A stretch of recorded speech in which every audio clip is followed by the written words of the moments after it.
সুশাসন, কিন্তু আইনের সুশাসন চেয়ে আপনি নিজেই আইন। ঈদুল আজহায় দেশের সিনেমা হলে একসঙ্গে দুটি সিনেমা নিয়ে হাজির হয়েছেন গুণী অভিনেত্রী জয়া আহসান। একটি রায়হান রাফির তাণ্ডব, অন্যটি তানিম নূরের উৎসব। ঈদের সকাল থেকে শুরু করে আজও দর্শকদের সঙ্গে সিনেমা হলে ছুটে চলেছেন জয়া। ছবির সঙ্গে দর্শকের হৃদয়ের সংযোগটা যেন নিজ চোখেই দেখছেন তিনি।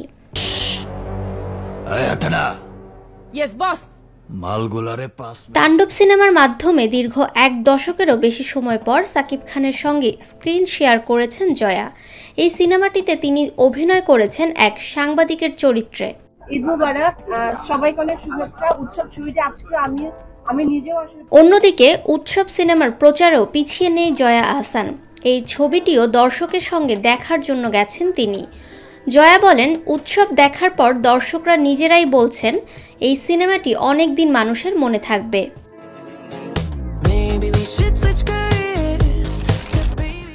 জয়ার 2 ছবি দেখতেই দর্শকরা হুমড়ি খেয়ে পড়ছেন, টিকিট পাচ্ছেন না বলেও জানিয়েছেন।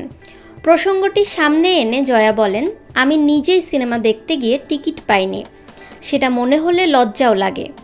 আশা করি নির্মাতারা দর্শকদের জন্য টিকিট পাওয়ার সুযোগ আরও সহজ করে তুলবেন।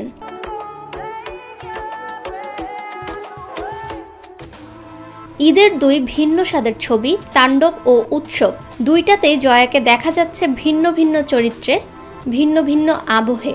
অথচ প্রতিটি চরিত্রেই যেন তার এক নিজস্ব ছাপ, এক অনবদ্য সত্তা। ফাহমিদা বিনতে আনোয়ার, নিরপেক্ষ নিউজ ডেস্ক।